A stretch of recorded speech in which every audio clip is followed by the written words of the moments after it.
Ether Insurance is dedicated to helping the businesses and people of Baton Rouge secure affordable insurance tailored to their needs. With our curated network of insurance carriers, we provide the best solutions for home, auto, life, and business coverage. Ether Insurance, powering and protecting your world. 2020 took a toll on all of us. If you're going through a divorce or custody issue, let Dejan Law Office be by your side in 2021. Dejan Law Office, fighting for what you deserve. 344-ANDY. Brandon Lejean here, courtesy Buick GMC. Call Brandon Lejean at 337-224-1867. Come see us today, courtesy Buick GMC.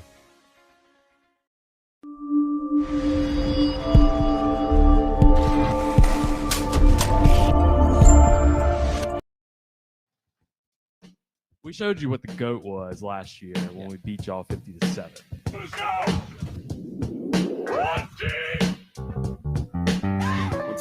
Relax, big boy. Team One podcast? One Team One podcast? Yeah, they did a good job. Yeah. Why is he so fat? Team One podcast. Team One podcast. All right, guys, what's happening? Matt and Jack here, One Team One podcast. What's happening, bro? Not a lot. 57. 57. Davin Gottschall. Hines 57. Davin Gottschall. That's a good one. That is a good one. I think I won that one. Maybe. Hines 57 is good. I like that nickname more than anything, though. What's going on? So we're going to do a all the way to tip off, and maybe we can go further if we can be enticed. That is. So depends on you. It depends on you, the viewer. That's right. All right. So we have a few things that we need to discuss. First of all, we have some new commitments that just got added a couple of days ago, correct? Yeah. So the Brian Thomas Jr. Right. That's I was big. worried. Honestly, when he didn't sign on National Signing Day, I was worried. I know you were hearing things, but whenever guys don't sign on National Signing Day and it gets drawn out, like sometimes it can go on for a long time. Yes. Like we saw last year with Zach Evans. Yes. And that just took forever. And granted, this was a different situation. Yeah, completely Zach different. Evans was kind of a head case, and Brian Thomas seems like a really good kid. Yeah. So maybe his dad's not a good guy. Yeah. Oh yeah. Fuck Brian Thomas' dad. Yo, you start like that, huh? I thought that's how that we was do my things. that was the way I do it. I thought that's how we do things. Okay, so yeah, I'd heard Texas A&M was throwing the cash around. Looks like we matched it. So well, big wide receiver though. I love this kid with the addition with the other wide receivers. Nobody. Big. I mean, we don't have anybody else that's really this size. Well, Deion Smith, how big is he? 6'3", 6'2" at most. Yeah, I don't think he's 6'3" even. Yeah, I just think this guy fits. With this group more than anything. Yeah, because well, we needed a bigger guy. Think about this: you lose Terrace Marshall, you lose Eric Gilbert. I mean, for you, Landon, right here. Who's the biggest receiver you have after those two guys leave? Yeah, I mean, I don't know. Jack Besh, and he's 6'2". He's 6'2". Yeah, he's not big. He's not massive. Yeah, what I wanted to see. I want to see. Yeah, I know. But it's like, yeah. We keep talking about Jack Besh with the wide receiver group, but he's really going to be like H-back, slot, right? An outside. He's going to be a receiver. Yeah, he's going to be a guy that you're going to match up on a linebacker or a safety. Yeah, and it's going to be a mismatch problem, especially if he gets to like a 6'2", 6'3", 230 range. Man, that guy's a beast, bro. Like, that's who I'm. Honestly, I'm very excited about him. Here's another thing I didn't know. I heard this on a show this morning. Malik Neighbors. What about him? I didn't know he didn't play last year. He actually got he had to sit out of high school last year because of some like transfer issue, eligibility issue in high school. Whenever that happens, dude, you never know. That's what I think about. You just don't know about this guy. Right. He still kept his super high rate, not super high, but he's still a 4-star. Right. And there's still a chance he could have got better. And I don't know if you've seen some of those. I love watching those videos when like they go work out with like pro receivers and stuff. Corey Moore last year worked out with Justin Jefferson. And he looked like a stud, and then he was pretty good this year. Malik Neighbors, I saw doing something. I can't remember who he was with, but he looks he looks like super dominant physically. Yeah, and he's one of those Lafayette kids that they were all working out together. Right. I love that shit, bro. Just absolutely love it.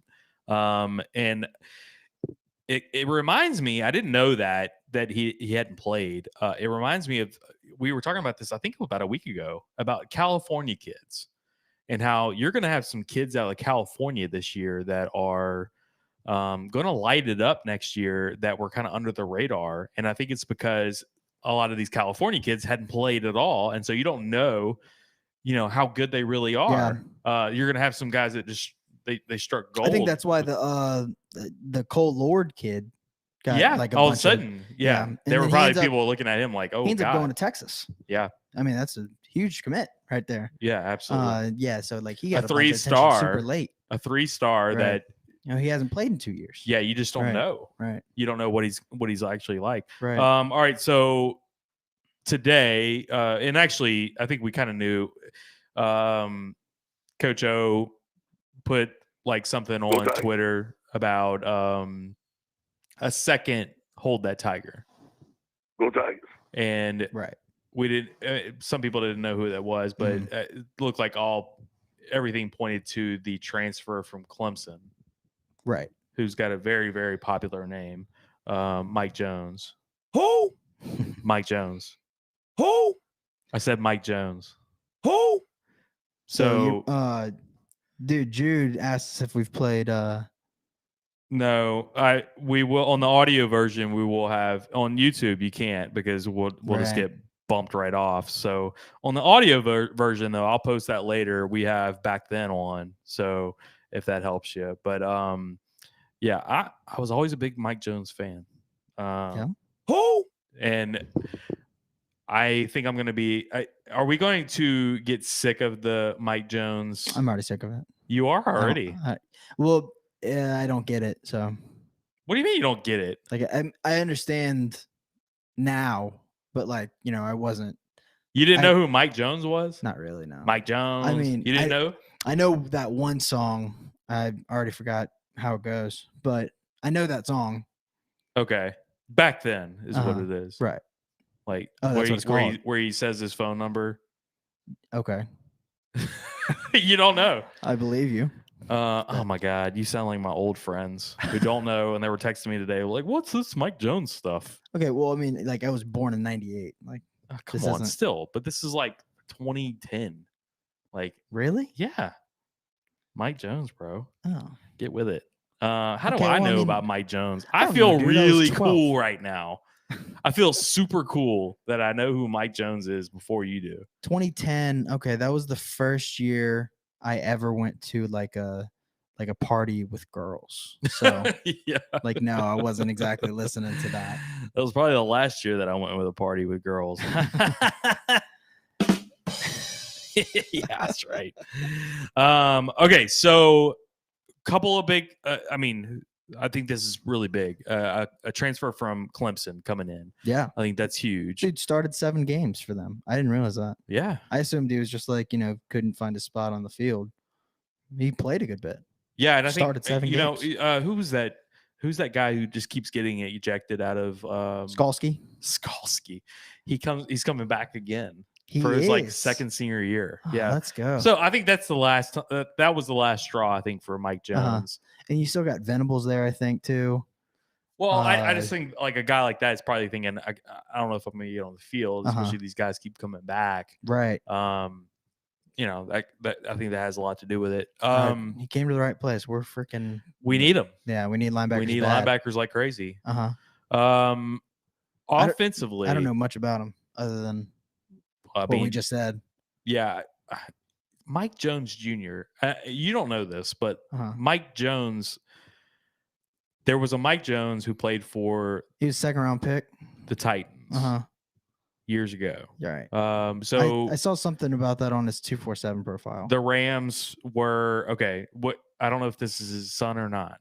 It is. It is. Yeah, his dad is the NFL player. Okay, gotcha. So the Rams were about to score a touchdown, or no. The Titans were about to score a touchdown. He played for the Rams. Sorry.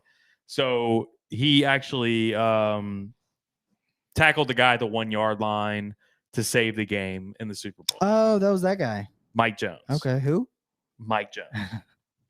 Who? Mike Jones. So I didn't know that.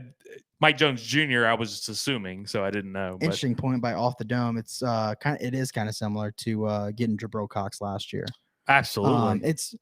Now is he a senior though? Like what's his? No, he's got 3 freaking years. Yeah, left. exactly. So this is where it's different. Up to 3 years left. Yes, this is where it's different.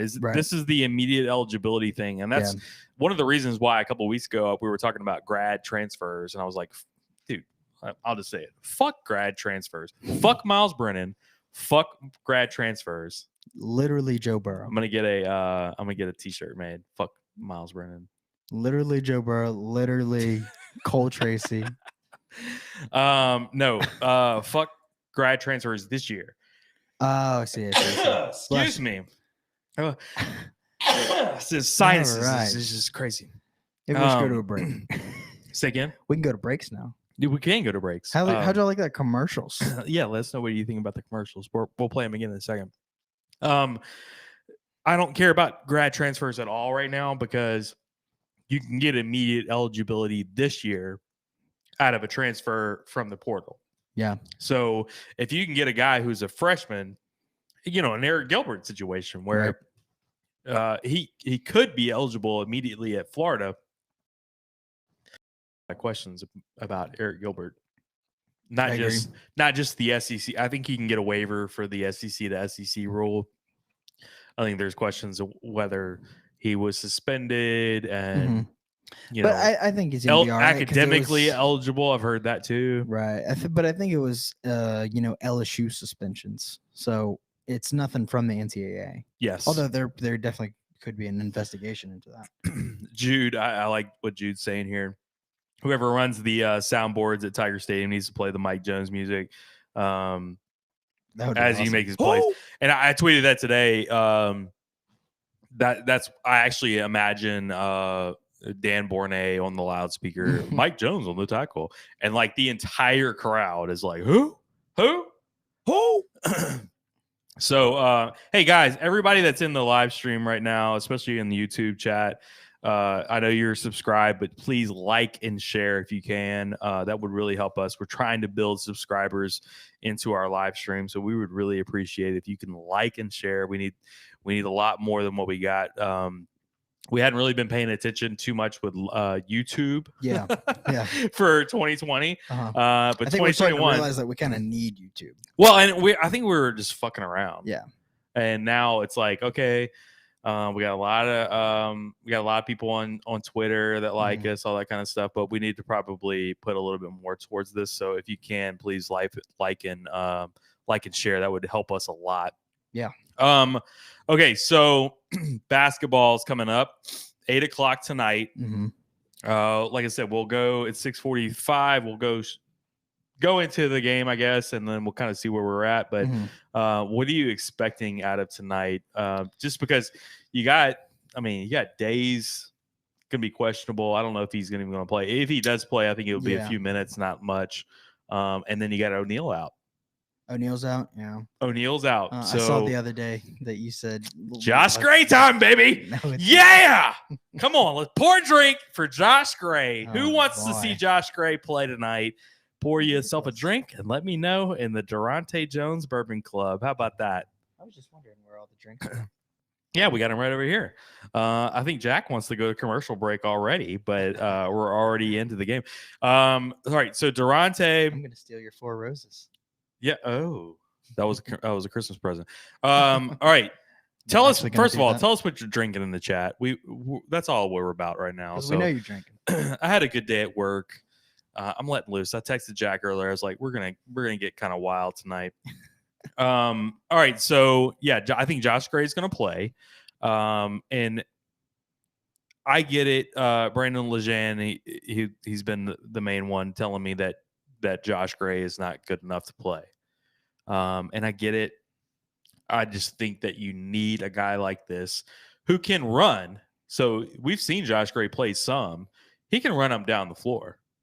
Yeah, it's not like he's not athletic. He's just not coordinated. He's not as coordinated as you want. Right. I wanted him just to be and zero lateral quickness is the biggest thing. Well, I just wanted him in place to like take up some fouls for some of your big players. Yeah. So if you had a Days and you had an O'Neal, I agree with you. He should be playing. I mean, like I've agreed with you the whole time, really. But doesn't feel like it's a dead horse. You know, I'm beating it. I'm beating it to death. Beating the shit out of this dead horse.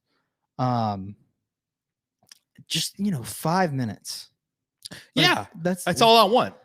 That spot time. How hard is that? Spot time to. He can't be that big of a detriment. No, he can't. I mean, not what we've seen defensively. For Christ's sakes, right? Like, you don't think he can do the exact same thing as somebody else, just letting people drive right by him, or, Also, before the season, the other day I realized the Andre Hyatt preseason love. It got us again. That was bull crap. They got us again. They got us every year. We suckered into that. Year, he gives us the Andre. I mean, Hyatt. has he not? He hasn't even. He's sniffed the court in like a few games. Not in a while. Last time he played, I mean, it's weird though, because he got in, remember he got really good minutes against Georgia and South Carolina, and then now we can't find him ever again. Right. I don't know. It's weird. I don't think Will Wade has figured out the rotation yet still. Well, tell me, troubling. Have you seen some Mississippi State games this year at all? Okay, I haven't either. I know they have a good kid coming in next year. Oh, really? From Opelousas, actually. Oh, wow. Yeah. So Keon Coleman, I think is his name, something like that. Don't know anything. So they have a few guys, at least him coming in next year, and they had some guys last year who have moved on. So I think this is a transition year for Ben Howland, and I think Ben Howland is in the hot seat right now. Mm-hmm. And I think our guy Justin has told us that. Our Mississippi State insider over there has told us something like that about Howland being on the hot seat. But going on the road, that we've never. I don't remember the last time we've ever played well at the, what do they call it? The hump. I think it's the hump. We've never played well. Even like Shaquille O'Neal times, never played well. Like we can go in there. Was it Mississippi State when Anthony Hickey hit that floater to win the game? I think that is. Was that against correct. Mississippi State? It was either Mississippi State or Ole Miss. No, I think it was State. Yeah. I'll never forget that one. But we've never like gone out there and just dominated them. I remember even that good year in 2019. I think it went to overtime when we went there, if I remember right. Yeah, I think you're right. And like even in the O'Neal days, shout out to Shaquille up on the wall right now. So yeah, rest in peace. Is that what you just did? He's still alive. Yeah. For Kobe. So Mississippi State always had a really good team during his years, and they were always. I mean, they always had like 6'8", 6'9" guys, just like would give us hell, and we could never get over the hump with, like, no pun intended, the hump with Mississippi State. That pun was intended though. No, it wasn't. Yes, it was. They've always just given us crap. Yeah. And I think this game could feel the same way. Like a road game at Mississippi State's just gross, bro. I kind of feel like we might just beat the hell out of them. I hope granted, so, man. I have not watched any Mississippi State basketball this year, but I just, we've had this little break. And granted, you don't have Darius Days and Sharif, and again, I haven't watched them, so I don't know how that's gonna work for us. And if they're gonna, just bang on us inside. But I don't know. I have a feeling that we'll beat them pretty good. That's just my. Andrew Martin says he thinks Gilbert has to sit out a year. SEC only allows grad transfers, immediate eligibility. And I'm drinking a Blue Moon typing this. I appreciate that. Nice. You need to go a little bit heavier. Maybe join the Durante Jones Bourbon Club. We can kind of get you hooked up. I'm with you on the Blue Moon. Just on the beer drink. Blue Moon too. I love Blue Moon. I've given up on beer. Blue Moon's very heavy. I love Blue Moon. No, Blue Moon's light. No, it's not. Yeah, Blue Moon with an orange in it. Oh my God. Yeah, it's heavy. No, that's a heavy beer. That's light for me. You got to try a Guinness. That's heavy. I just I can't have too many. It makes me full. Or a Lowenbrow. That's heavy. I don't know that one. But I actually think that they can grant waivers for this SEC to SEC this year, and I just have this feeling that you're going to get those waivers granted this year. Next year, no. But I think this year is an exception with that. So he can actually apply for a waiver, and I'm sure they've already done that. And I'm sure the reason why he's transferred from LSU to Florida is that Florida already knows he's going to be able to get that anyway. That's kind of what I was thinking with that the whole time anyway. So LSU basketball. What else are you trying to see tonight? Because here's what I would like to see is us just come out hot. If we come out hot, I feel like we are usually going to win these games. If we come out slow and cold, it's just going to be really, really tight the entire time. Yeah. Well, the other day on Will Wade's radio show, they asked him, you've had a little extra time to prepare. What's the biggest thing y'all been working on? And he said ball movement. Okay. So, I guess I'm curious to see what that looks like, if there's anything new there. Yep. I don't anticipate there to be anything new there, honestly. But, who knows? I really want to see us stop settling for threes. Although I don't expect to see that either. It's just I'm hoping to see a lot of stuff that I'm not very I'm not expecting to see. What about press? I think this is a team that we could press, and you could use that to our advantage. Kentucky was a team that it didn't go well with us to press, but I think this is a team that can. Okay. I wouldn't know. But yeah, I mean, I'm in favor of pressing just generally. Man, I love it. I love when we press. So we just feel like a different team that's just so aggressive. Okay, so just set up those traps and everything like that. Yeah. You posted a bracketology. Oh yeah. Do we call it bracketology? Yeah, I mean, it's what it is. Okay. Right. Well, is that ESPN can that term or no? I mean, CBS has it too. Okay. And so does like USA Today. So it's the OTOP bracketology. Yeah. Okay. Oh yeah. So you had LSU as a 9. 9. Right. So the way I did it is for every y'all tell team, us where you think LSU is going to be. Right. Yeah. I'll comment that in the chat. For every team that I put in there, I kind of just base it off of what their resume is now.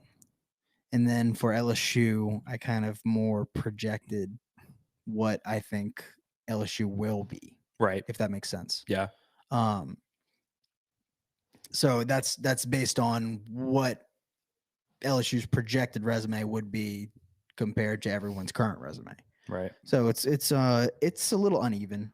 And like, so a win tonight wouldn't boost LSU's seed for me. A win on Saturday against Tennessee probably would. Right. Because I expect a win tonight. I don't expect a win on Saturday. And then you have games against Florida and Missouri. If you get those games rescheduled, and win just one of those two games, I would say that would even boost LSU to an 8. We need those so bad, right? Yeah, I agree. I'm trying to think what the rest of the schedule is. It feels like there's a lot of winnable games left. How many games do we have left? Do you know? Like 9. I don't even know if it's that many. What are we? Maybe 8. Yeah, something like that. Okay, assuming we get both games rescheduled.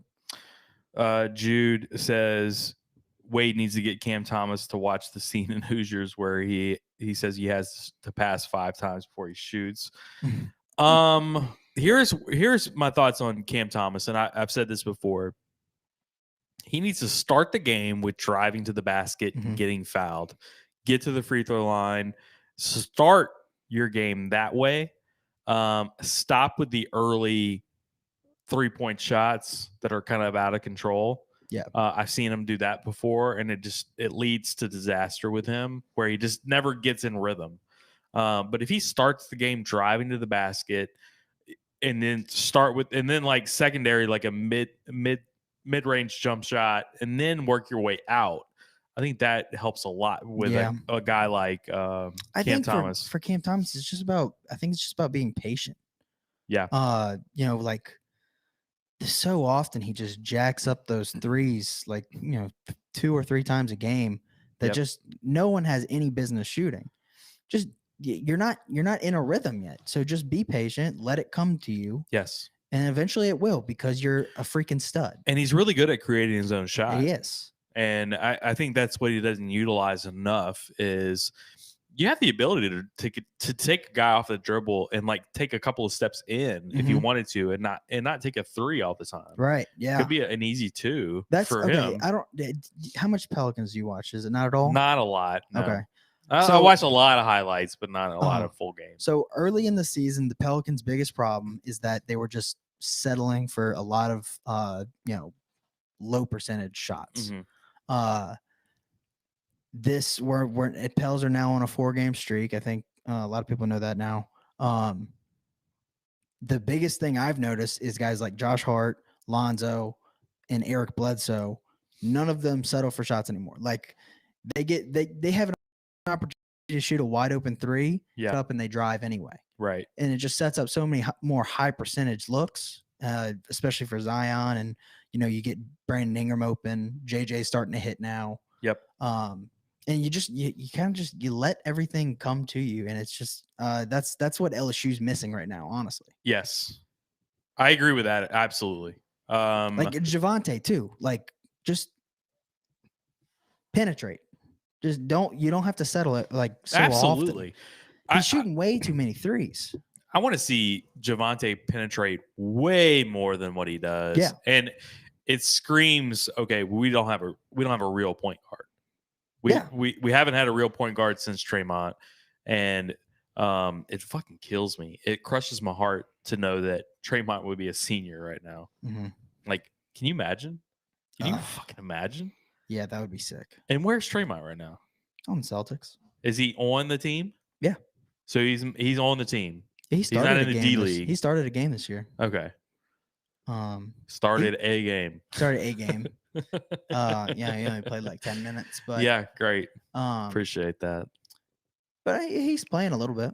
Nah, and you know my feelings. We've gone around and around about this. We've hit that up. Like, if you're not going to be a first round quite a pick, few times. what are you doing, bro? Yeah. Like, why are you coming out? All right, so you got away from Jude's. I want to comment on Jude. I apologize. I'm drinking water in between intervals on a treadmill. Jude, this screams, I think I'm better than you. That's what this screams. You think you're better than me. And I'm doing intervals of this bourbon whiskey that I'm drinking right now. So in your fucking face, Jude. All right, please like and share, guys. Actually, and speaking of, we're going to take a quick little break. I'm going to get some get a little refill here. I need some more. Yeah. I need a little juice. Need a little clinky action.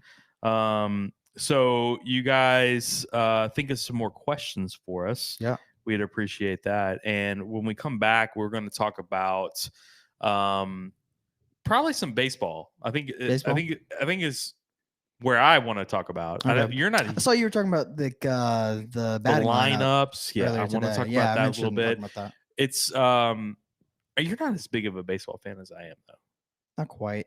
No, I mean, it's the history of the baseball that I love. You grew up in the 90s. I know. It's just like in my blood. It's a lot easier for you. I mean, I've only experienced one championship. So. Yeah.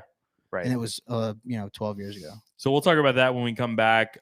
So give us just a little bit, and we'll get another drink in us, and then we'll come right back to you guys. Appreciate it. Ether Insurance is dedicated to helping the businesses and people of Baton Rouge secure affordable insurance tailored to their needs. With our curated network of insurance carriers, we provide the best solutions for home, auto, life, and business coverage. Ether Insurance, powering and protecting your world. 2020 took a toll on all of us. If you're going through a divorce or custody issue, let Dejan Law Office be by your side in 2021. Dejan Law Office, fighting for what you deserve. 344-ANDY. Brandon Lejean here, courtesy Buick GMC. Call Brandon Lejean at 337-224-1867. Come see us today, courtesy Buick GMC.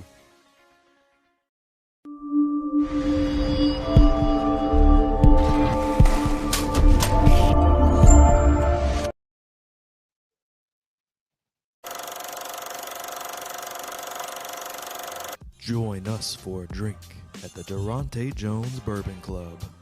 When Coach Jones isn't scheming defenses, he's scheming up new cocktails. Our cocktails may be old-fashioned, but his blitz packages aren't.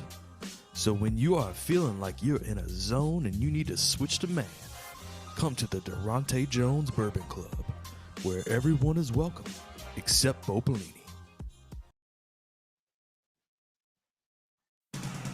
One Team, One Podcast, your trusted news source for LSU sports. Jackson Boss, sports director, and Matt Anders, lead anchor. You know the place to go for breaking news. That's One Team, One Podcast.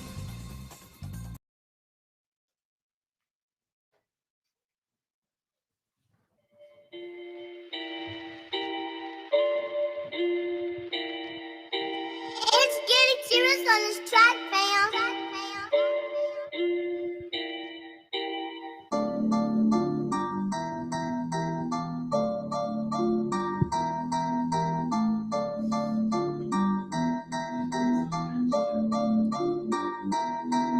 I see you, Jude.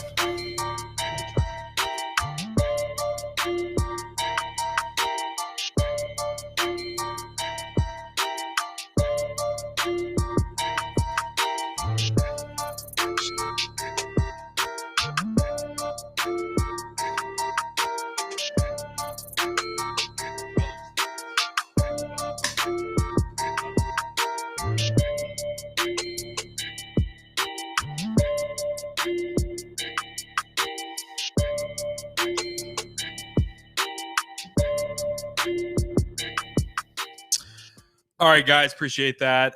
We wanted to get another refill, so we are going to talk about some baseball now. So, when is baseball? Next weekend? This weekend? No, that can't be right. I think it's this weekend. No way. If it's not this weekend, it's the That next crept weekend. up on me if that's true. It's either this or next weekend, one or the other. Is that true? So I'm very interested in the lineups this year. And here's where I'm coming from with baseball is everybody is fucking loaded this year. Next weekend. Next weekend. Okay. Who are they playing? Air Force, Notre Dame, and Louisiana Tech. Yeah, it's like the pulmonary schools. Yeah. And Louisiana Tech. Yeah. Oh, right. Yeah. Everybody's loaded this year. I saw somebody in Matt Moscona's chat today talking about, I think Matt Moscona said something about, we're loaded. We have 3 really good starting pitchers. And somebody said, oh, yeah, well, Mississippi State has, I don't know what that was. What did you just do? Has 3 pitchers. Thing off, sorry. Oh, okay. Mississippi State has 3 pitchers in the top 30 of the MLB draft coming back. Who does? Mississippi State. Oh, wow. Yeah. Shout out Rivers Huey. Yeah, I guess so. So everybody's a lot of guys this year. That's wild. I know. This is going to be the best college baseball season in history because of how much talent you're going to actually have on the field. Yeah. At all times. It's way more than anything else that we've ever had. What I'm worried about for LSU is that you're going to have a lot of talent and we're going to squander that talent this year because somebody else is just better than us or other teams are just better than us, or we don't gel like we need to. Right. We're still young. We are. I mean, we're going to be starting multiple freshmen. I think there's going to be a lot of teams like that this year, and it's just who can overcome and who can be better and who can gel better than other teams. You know, Paul Maneri's notorious for all these different lineups going into the game, all that kind of stuff. Like, he changes it up, and I think this is the one year where he needs to like settle into a lineup. And that was what we were talking about on Twitter today with a couple of guys was the lineup, and they were playing some like scrimmages today, and Dylan Cruz was leading off, and I looked at that and was like, I don't want Dylan Cruz to lead off, right? Yeah, I mean, Paul Maneri likes to do that a lot of times with his just whoever his best hitter is. Yeah, and he'll just put him right at the start. And I get the philosophy. You know, he's going to get on average the most at bats of anybody in the lineup. Yeah. So from that perspective, I get it, but yeah, no, I would prefer like a DiGiacomo, somebody like that. Only if DiGiacomo can cut down. So he had a really good batting average last year whenever the end of the season, but he was also one of the leaders in strikeouts. So it was either he struck out or he got a hit. Okay. And it was such a limited sample size of games to where it was hard to kind of see what he was doing, but he's going to be one of your fastest guys you got on the field. And he's also going to be a guy that you're going to want to have up at the top of the lineup just because he can steal bases. I'm thinking of a guy like him leading off.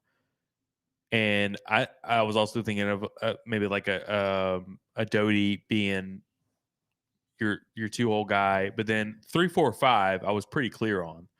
Like, that's Cruz, Beloso, and then Dugas. Like, I think those 3 guys with that power, I feel like they need to be 3, 4, 5. Yeah, you need guys on base for those guys. And I get the whole thing about like if he has a good on base percentage, you need to put him in the 1 hole. But I don't agree with that. If he has that kind of power, like, what? It's a waste. Yeah, I'd say.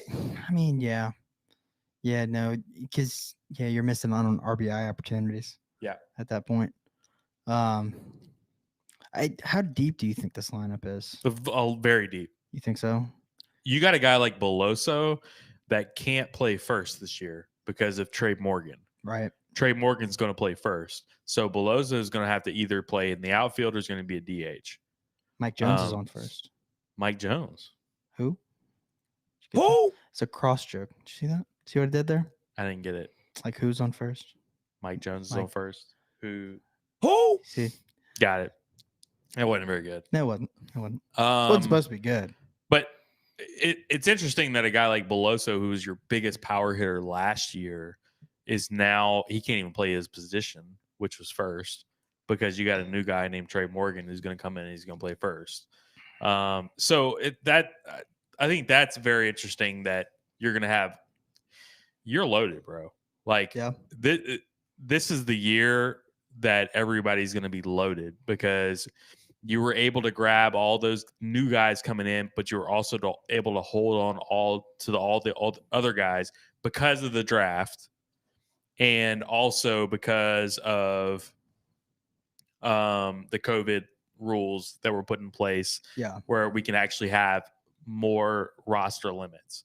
Mm-hmm. The crazy thing is that you're able to expand your roster limits, but you're still at 11.7 scholarships, which is ridiculous. That's so stupid. It's the dumbest Baseball thing ever. Gets screwed. They do, but it's the Title IX that screws them. Yeah, more than anything. Yeah, I mean, I think I remember softball has more full scholarships awarded than baseball does. Really? Yep. I didn't know that.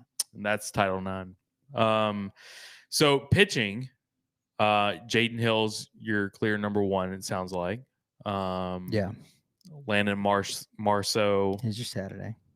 Yeah. And then Labus. You know, I like Hilliard as your main reliever. Yeah. And then Beck. And you got Beck, who's apparently wearing 8 this year. Yeah, he's the number 8 guy. And then you got Devin Fano, our guy Devin Fano. We're gonna have Devin Fano on the podcast soon. Yeah, let's get him on next week. Yeah, that'd be perfect. We'll have Devin Fano on next week. That'll be good. But yeah, I think he's a great closer. Yeah. Oh yeah. I can even see a situation where maybe you have a Friday night where you have Jaden Hill go 7 innings, and you have a guy like Hilliard come in the 8th, and then a Devin Fano in the 9th. Yeah. I think that's then perfect. Hilliard's still good to pitch the rest of the weekend. Absolutely. Too. Yeah. Just a 1-inning deal. Yeah. I love this setup and closer guy. Hard enough to where he could pitch 2 days in a row and he'd be okay. And I love the hard thrower, soft thrower, hard thrower combination of those 3 guys. I think that would line up really well. Right. Yeah. That's kind of why I like Hilliard as like your main reliever. Yeah. Because he comes in like you're prepping for Jaden Hill, and let's say Jaden Hill only gives you 5 innings, and then that's what you've been preparing for. And now Dontrell Hilliard comes in. Dontrell Hilliard? Is that his name? Nope. That felt wrong when it came out of my mouth. Hilliard. We'll just go with that. I don't remember his first name either. Wow. Dontrell. It's 4 Roses really just wiped my memory. Pretty good. I don't know what it was, but the 4 Roses. Let's talk about that for a second. I got this for Christmas. I wish Chris Landry was in the chat right now. He's part of the Durante Jones Bourbon Club. Single barrel 4 Roses. I got this for Christmas, and it's not like the best ever, but it was something about we were drinking the other bourbon that we don't like. We're not going to say their name.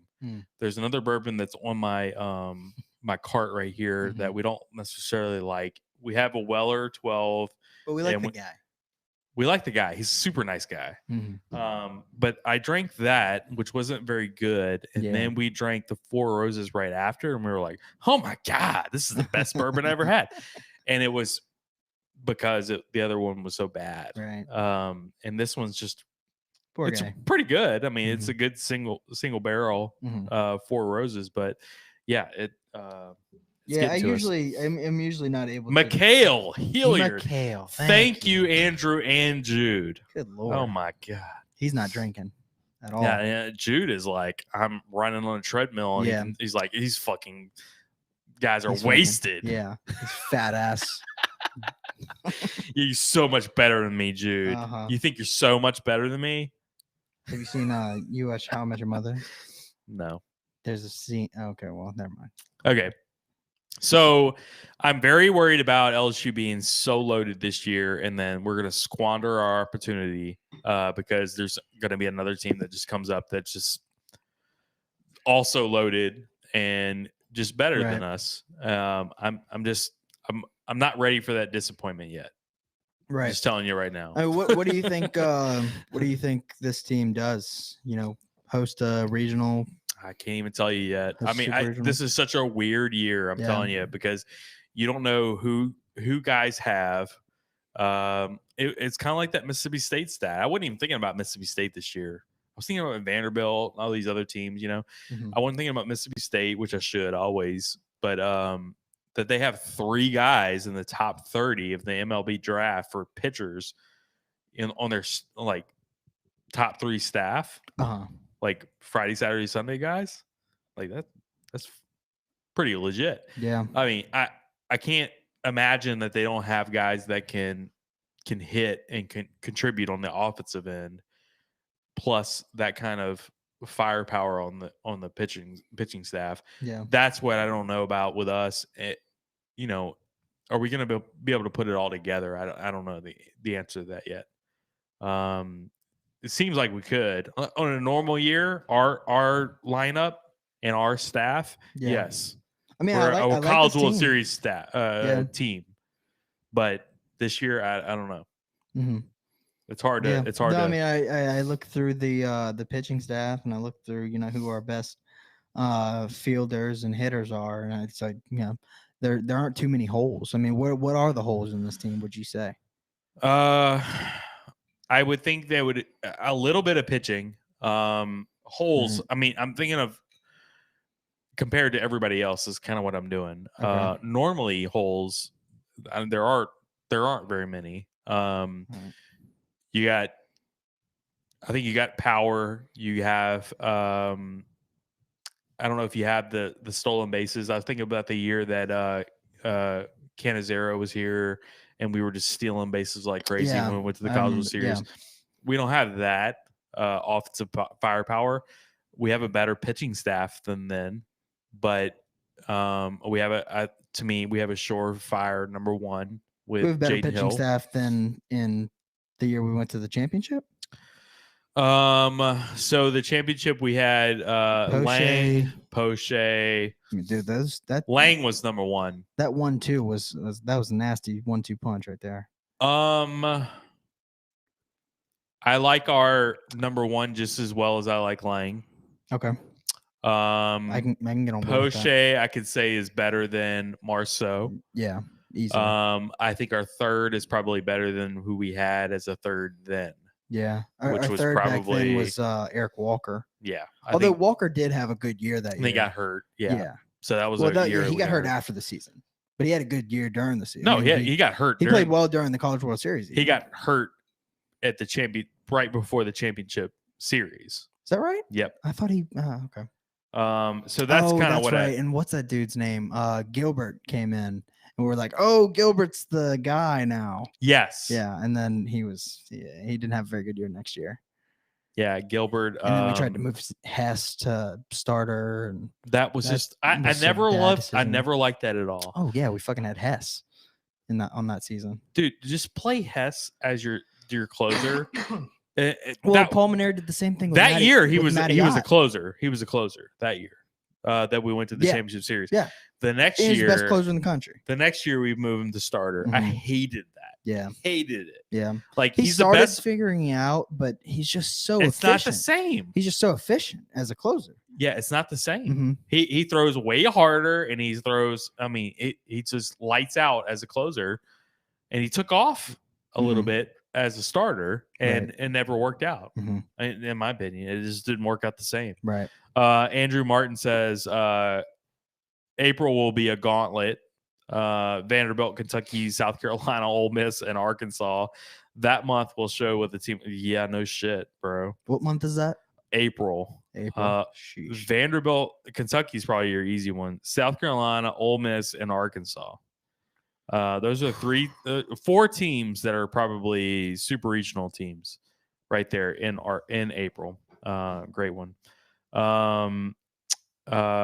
Grant Rabelais says, didn't realize Matt Beck is still on the team. He is. He's still on the team, and he's number 8 this year, which is interesting. I'm interested to see what his role is. I'm thinking like long reliever kind of guy. Here's what I'm interested in. Yeah, I think you have 2 really good middle relievers with him and Hilliard. Yeah, I agree. Mikhail Hilliard, not Dontrell Hilliard. Dontrell. Is there a Dontrell Hilliard that was like in the pros? That's a real human being. Like I didn't there is some guy named Dontrell Hilliard.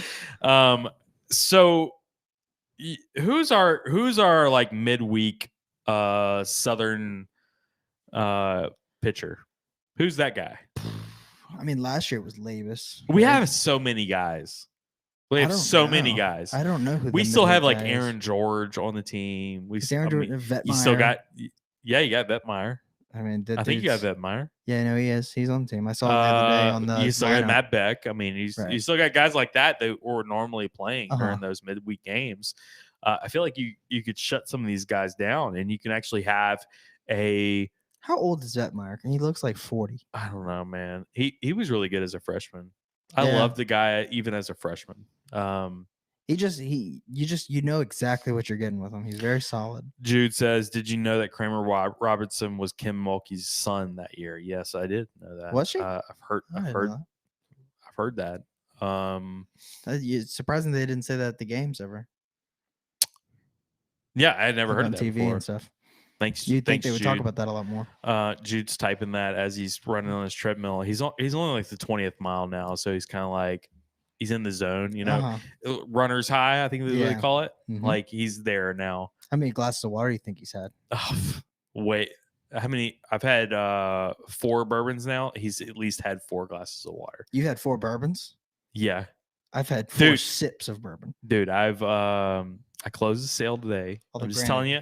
Hey, just a little bit of personal info. I closed the sale today, so I'm a little bit loosey goosey. I think that's what me and Billy used to say on the golf course. I'm a little loosey goosey. Y'all and y'all's Bloody Marys.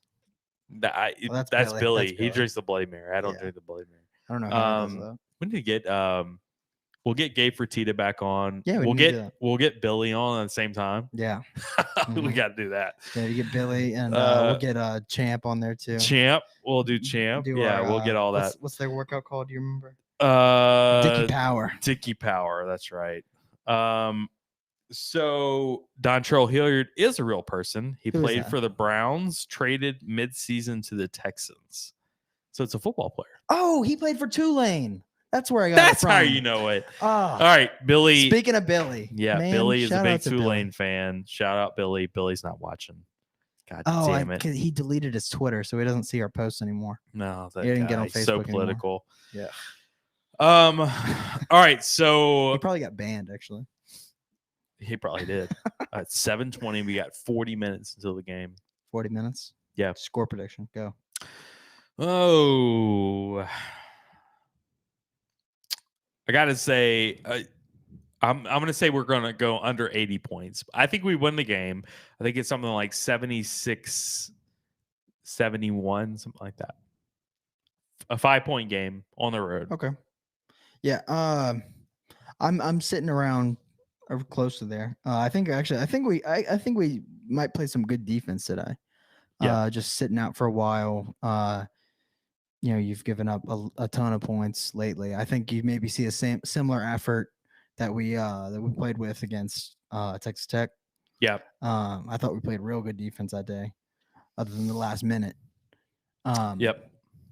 I think you see something like that. I think maybe the score is something like 75 to 65, something like that. So a 10-point win? Something like that. That to me, that would be a fantastic win for us. I agree.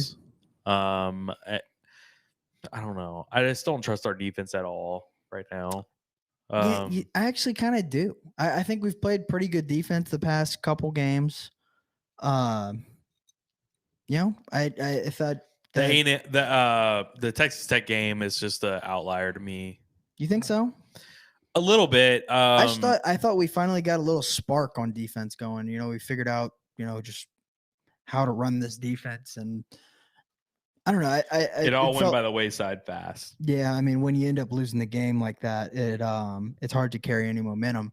But when you give a whole week break, maybe you can get some of that back, and kind of take a step back, and realize what you've been doing right, what you've been doing wrong. Yeah. So maybe we carry some momentum out of this break. Man, how big was that game? To me, yeah, I don't know. We're on the bubble right now. Yeah. If we win that game, that we're not on the bubble at all. Right. You know what? So I did the bracketology thing yesterday. If I was basing LSU's current resume off of compared to everyone else's, I'd say they're closer to like, an 11, 12 seed type team. And that's where actually I think Joe Lenardi and Jerry Palm both have us right now, is that on the 11 line in the first 4. Yeah. And that's probably where I would have us too. Playing against like someone who's not having a great year, like North Carolina or something like that. I actually loved what they said. I don't remember what game we were watching, but they were saying, I think it was the Alabama game. Like, even though we were losing that game, they were like, if LSU comes in as like a 9 seed, that would actually be terrifying for the 1 seed, because we have a lot of guys that can get hot, and it's a little deceiving that we're a 9 seed going up against. I think this year is way different, unless you're playing like Gonzaga. Who are your top 4 seeds? It was Baylor, Gonzaga, Michigan, and Villanova. Michigan? Yeah. I think we could beat number 3 team in the country. No, I think we could beat a Michigan, and we could beat a Villanova easy. Have you watched Michigan?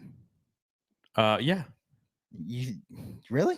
I don't know about. I shouldn't say easy, but I think we could beat those teams. I think Michigan is just a hair below Baylor and Gonzaga. Actually. Baylor and Gonzaga to me are better. Those are untouchables, in my opinion. I don't think we can beat those teams. No, I don't either. But I think we could beat.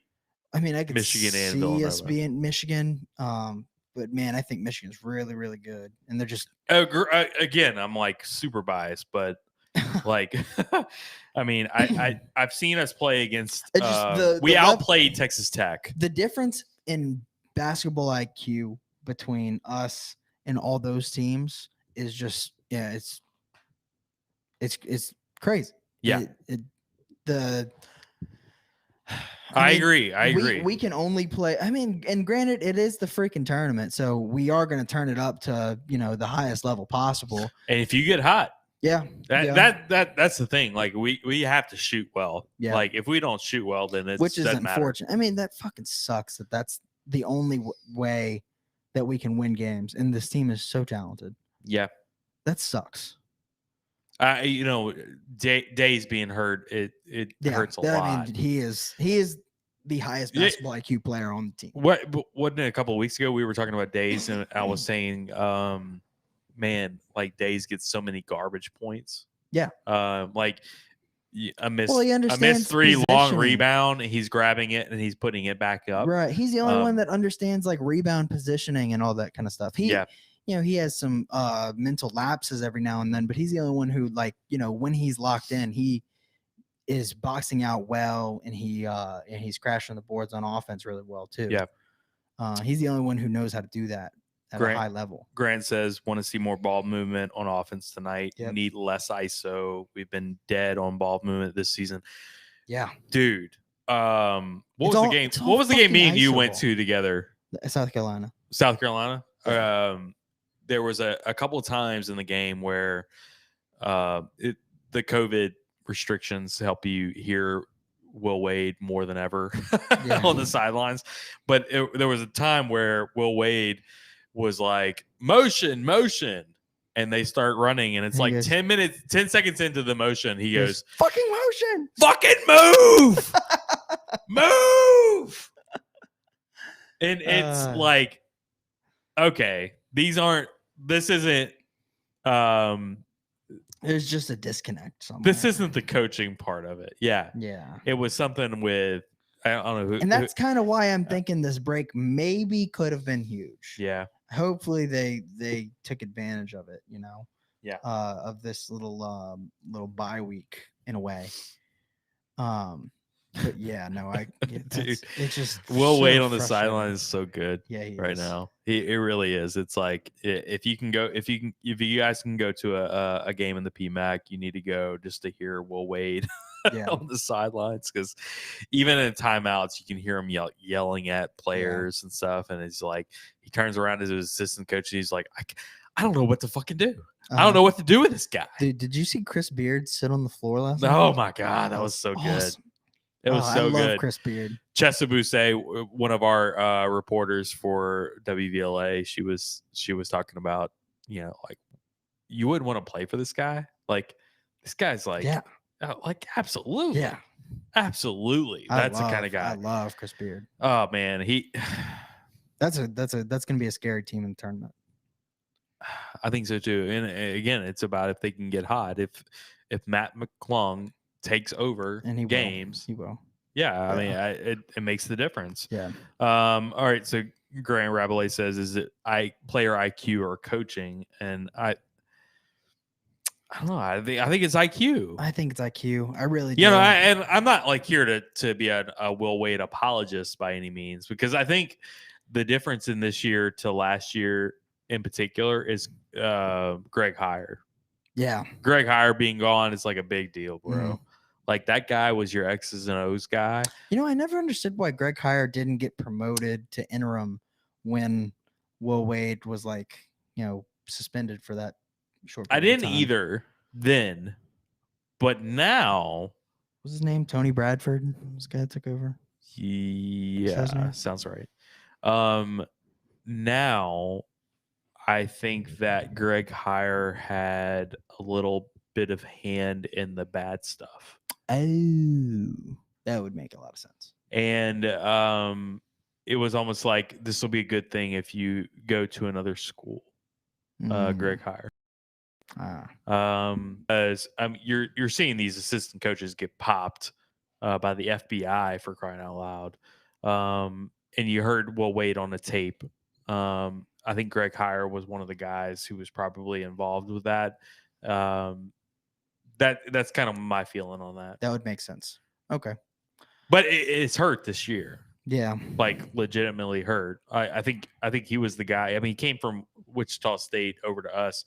And back then, I loved the Wichita State coach. What was his name? Greg Marshall. Greg Marshall. I loved that guy. Before we got Will Wade, I was like, man, how can we get Greg Marshall over here? But the guy's getting paid like $3 million a year at Wichita State. Right. Like, there's no way. Yeah. But and now he's fucking. Yeah. Now he's like, it's a disaster. Yeah. That's crazy to me, right? I have a. That's a good coach, bro. I have an old high school teammate that plays for Wichita. He's a walk-on over there. Really? Yeah, Ramey Robert. Shout out to Ramey. Did he say anything? I haven't talked to him, but we weren't like super close or anything. But man, that's crazy that he walked on like right after all that happened too. A guy like that is unemployed is nuts to me. Like, he was one of the top coaches that you couldn't even grab. Did you read that big article that came out? Yeah, about I know. Wild. The college basketball coaching is just nuts. Reminds me like a lot the of Wild West. Who was that? The Rutgers coach? Yeah. A couple years ago. What was his name? Oh, I don't know. Man, he was like. There were videos. Yeah. He like took his shirt off. Yeah, I mean, he was like throwing balls at players' heads and shit. Yeah, that was bad. I mean, don't get me wrong. It's you shouldn't be doing that, but it's kind of awesome. Same. It is cool. I give you respect. And now, if you're cussing your players out and saying just horrible things like Greg Marshall was, you deserve to be fired, I think. But yeah, that was rough. And I think there's a lot you're going to see more in this of like, I think back to like Bo Pelini, because we've talked about this a lot. Yeah. Bo Pelini and Bill Bush. Bo Pelini for sure. Like, it was a guy that just never adjusted to the times. Yeah. And like, you cannot do that shit anymore, bro. Yeah. Like, you just can't. Yeah. No, players don't respond to it anymore. No, they don't respond to it, and they take offense to it. And it's a different world that we live in. It's a different culture. And like, if you can't understand that, we'll go right back into football. One one of the things that I love right now is the offensive staff, and even Durante Jones said this about building relationships. Yeah. First thing that they want to do is build relationships with the players. Right. And you hear Durante Jones was calling Derek Stingley and Derek Stingley's dad, and they were talking to them. Yeah, Derek Stingley's dad said that Derek Stingley's going to want to run through a wall for this guy or something like that. Dude, that's the stuff that, like, it could take us from we were 15-0 to 5-5, and it could take us right back into like a big year next year. That's the biggest part of the hire for me, for Durante Jones, because I mean, obviously, we don't know anything about his scheme and all that, and like how he is as a play caller. But you just saw the disconnect on the field, right? And I think all that coming together, just players are just gonna want to figure it out more now. For this guy instead of a bunch of old white guys. Sign the Rutgers coach to be the closer for LSU baseball. Yeah, that'd be good. He'd just like come on the field, like Wild Things playing. Oh yeah, he comes on the field, he takes his shirt off. Dude, that was the thing with Zach Hess. Zach Hess was just came like out and he was just pissed. I want to fuck you up, right. And he's like look at the guy right in the eye. Yeah, you remember that always makes me think of the Louisville guy. Oh, that was so good. He's like, fuck you. Dude, it was and he had glasses on, right? Yeah. Oh yeah. He looked like a nerd, and but then he was he gave up a bomb the next inning. that's the part that nobody remembers. Yeah. All right. So Pete's and Mangus is another thing. Like, those are they're guys, talking about building relationships with the guys. All of a sudden they get this stellar wide receiver group to come in. Like, man, the sky is the fucking limit with these offensive guys. Although I do think offense is different with in terms of relationships. Because I think if you're just a really good play caller, then people are just going to respect the shit out of you. I agree with that. Defense is different. Defense is a lot more. I don't know if they know attitude. that though yet. Like, I don't even know about Pete's and like play calling that yet. I think they're just gravitating towards these young guys, energetic. Right. They value me. Right. I think those are the things that they're looking at right now, and it's coming across to these guys. Right. Offense is a lot more about putting me in position.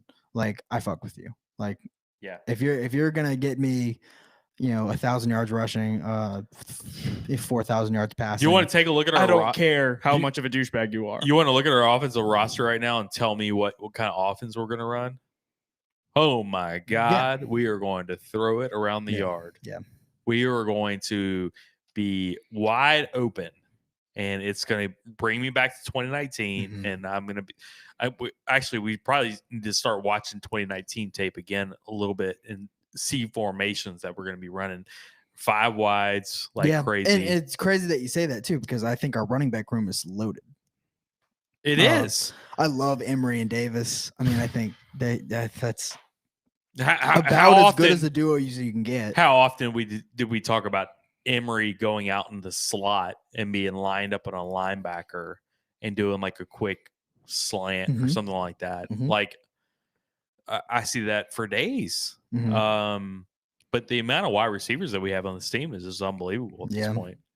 Like, I actually thought that we weren't going to match the Texas A&M money, and we were just going to let Brian Thomas walk because we wanted the grad transfers or the other transfers to come in and fill up those spots, maybe on the defensive end, because we had so many wide receivers to begin with. To me, it's just it's another lagniappe, but it makes me just think that we're about to like explode on the offensive end. Yeah. Can you imagine if we had Eric Gilbert still? Oh my God, man, that would be wild. I know. Oh man, that would really be all right. Jude awesome. says Hess also had the Rick Vaughn haircut. Yes, he did. Yeah, he did. He had the major league going on. He just didn't have the glasses. If he had the glasses, that would have been like he would just put on like some fake glasses. That was the Louisville guy. I think He had the glasses. Right. I don't think he had the. I don't know if it was intentional. No, I think he had like sport goggles. That's what it was. That's what it was. Yeah, like he couldn't see. Like in dodgeball, that guy in dodgeball. Yeah, exactly like that. Mm-hmm. What was I saying though? We were talking about football. Oh yeah. So this was an interesting question. Someone asked me on Twitter. UCLA game, first game of the season. LSU goes 5 wide. Who's in? LSU goes 5 wide, all wide receivers? Yeah. Or just in general? 5 wide receivers.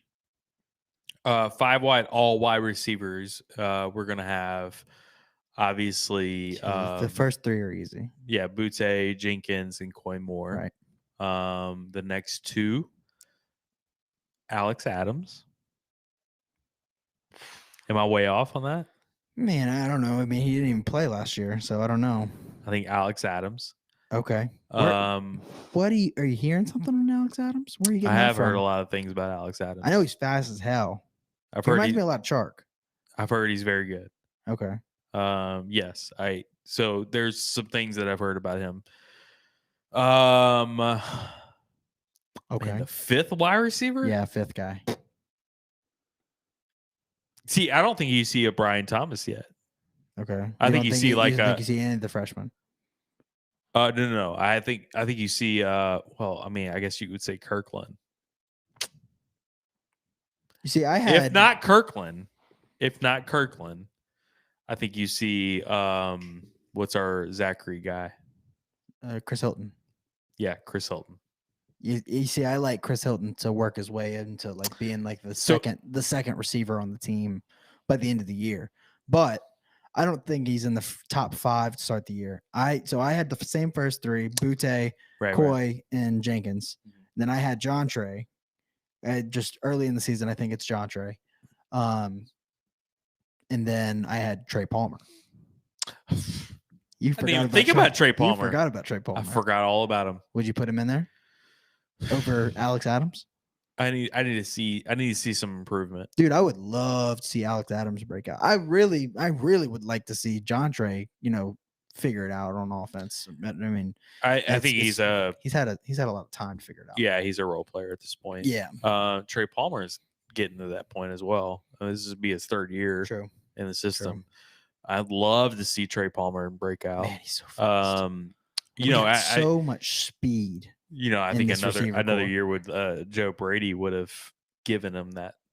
I think Joe Brady would have given who what? Trey Palmer, like that ability to get to the next level. Yeah. I think that Joe Brady leaving hurt the wide receiver core a good bit with the fundamentals that they needed to have. Just like the hands. Yeah. Just drops like crazy. So many drops last year. I think you do see that improve immediately because Mangus is a passing game coordinator / wide receiver coach, right? Mm-hmm. So I got a feeling he was Joe Brady's. He was his guy. Yep. And I think he's going to come in. He's going to do all the same stuff that Joe Brady did. That's right. And I think Trey Palmer is going to be the biggest beneficiary of that. I agree. Because he has a big problem with Butterfingers. Man, and if he fixes, that's a problem that I forget all about Trey Palmer. It's not it's a good problem. No. It's a problem that you forget about. You're talking about wide receiver depth chart, and you forget a guy like Trey Palmer. Fucking 5-star. I know. it's an issue that you forget about a guy like this. Uh-huh. Hey, Sam Bacon's in the chat. So Sam, we were just talking before we got on here about the golf tournament coming up. So we got some ideas. We're gonna get with you on it, buddy. Like and share if you can. The YouTube stream if you can. Liking really does help us. Sharing obviously, but we're trying to get back into the YouTube a little bit, YouTube arena a little bit more than we were doing in 2020. So 2021, we're trying to do that. About to pour one. Tell us what you're drinking. We want to know. I got a little feeling it. I have some Four Roses going on right now. What else you got in there? It was a splash of the peach tea that I like. A splash. Could you Not a splash? lot. Could you splash me? Splash me out? I got a little right there. So I got a whole bunch of it. Right there. Splash myself. So you'll splash yourself. I started with some Whistle Pig 10, and I've gone to the 4 Roses, and I'm loving it. Shirt sizes, I'll send you the shirt sizes. I'm a large, and Jackie here's an extra large. Yep. So that's pretty easy to remember. Getting close to a large though. I'm losing some weight. I'm probably gonna say an extra large. I'm probably getting close to the extra large. Oh, really? Yeah. We're going on a diet after this weekend. No, really. We have some friends coming to town this weekend, and then we're gonna go on a diet after that. Nice. So we'll see. I'm getting close to Duncan again. So really? yeah. How tall are you? 6'3", 6'2". Okay. Crown Royal moving day tomorrow. Tell us what that means. Yeah, what Crown what is Royal that? moving day tomorrow. Maybe it's Crown Royal and then moving day is tomorrow. So I'm not quite sure. All right, so yeah, we have a golf tournament coming up in a month. We're going to do a little hole by hole action. Yeah, maybe with some Catholic High guys. So beautiful. Coach Gabe's got a 10-foot putt right here. Oh, he blew it. That's kind of what I'm thinking. What else we got going on, Jackie?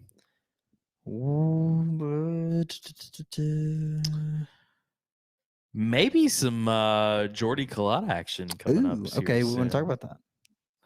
Well, we'll see. Okay, we get something in the works. Got something in the works with the Jordy Culotta network. Mm-hmm. We'll see what that means exactly. But we'll keep everybody informed. We always have more sponsorships forthcoming. Yeah, and speaking of sponsorships, they're always rolling in. Let's go to one more commercial break. Okay. And then we'll come back and we'll do a kind of like an outro. You want to do that? That works. So one more commercial break, guys, and we'll be right back to you. Give us just a few.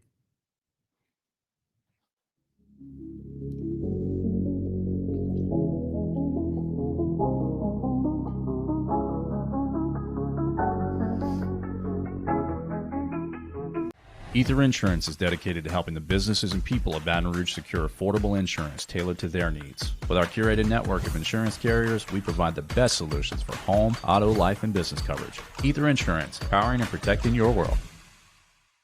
2020 took a toll on all of us. If you're going through a divorce or custody issue, let Dejan Law Office be by your side in 2021. Dejan Law Office, fighting for what you deserve. 344-ANDY. Brandon Lejean here, courtesy Buick GMC.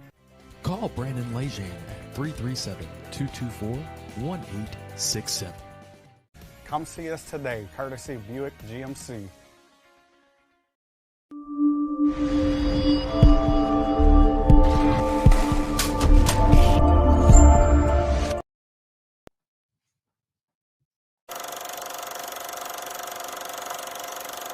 Join us for a drink at the Durante Jones Bourbon Club. When Coach Jones isn't scheming defenses, he's scheming up new cocktails. Our cocktails may be old-fashioned, but his blitz packages aren't.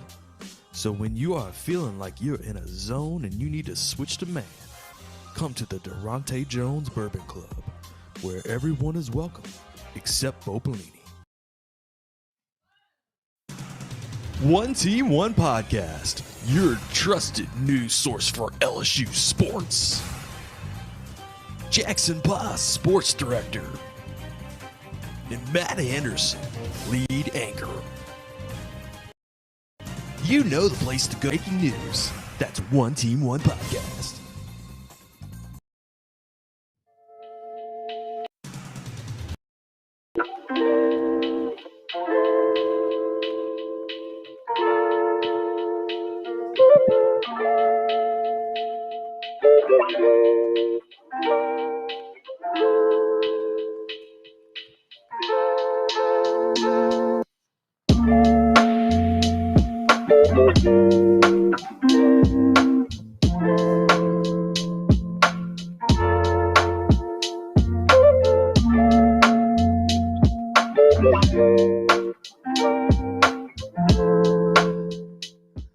right, guys. We appreciate everybody tuning in tonight. And thank you to our sponsors, Courtesy Buick GMC, Bear Process Safety, Ether Insurance, Dejan Law Office. We appreciate all those guys.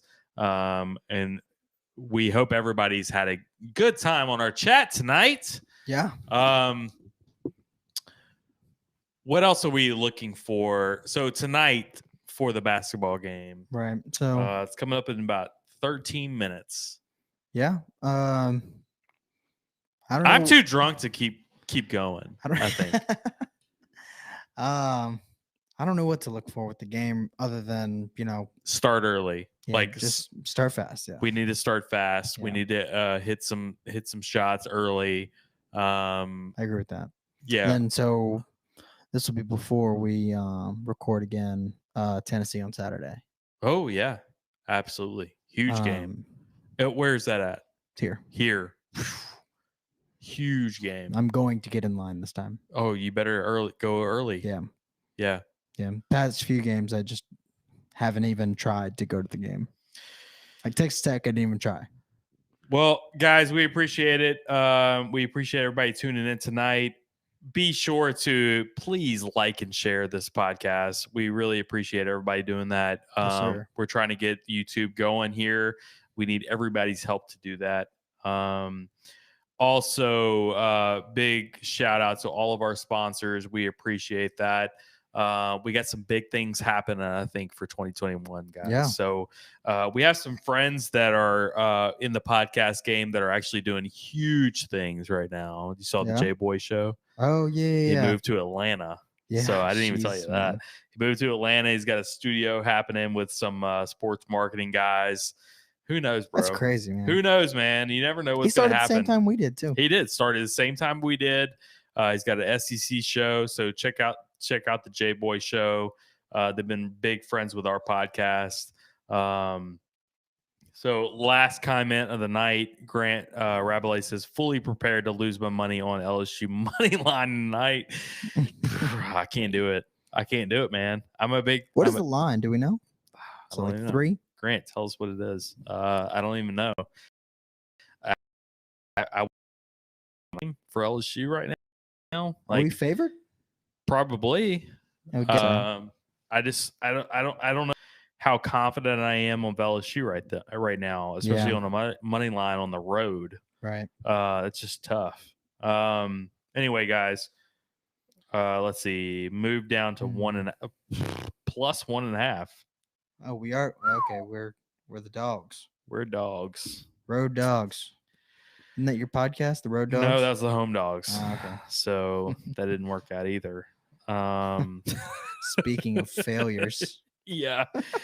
1.5 dogs. Phew. I don't know, man. I don't like it. Don't like it at all. That's weird. I assume we would. Grant, I'm praying for you, brother. We're in it for you, man. As we're up ahead, I'm going to be thinking about you tonight. Appreciate everybody checking in with us tonight. Appreciate everybody tuning in. Hey, check out oneteamonepodcast.com. We're going to have all of our episodes listed there. Also, we have our merch page there too, so check it out. We appreciate everybody again. So it's One Team, One Podcast. Logging out. We showed you what the GOAT was last year when we beat y'all 50-7. Let's go! One team! Relax, big boy. Team One Podcast. Yeah, they did a good job. Really good. Yeah. Why is he so fat? Team One Podcast. Team One Podcast. Team One Podcast.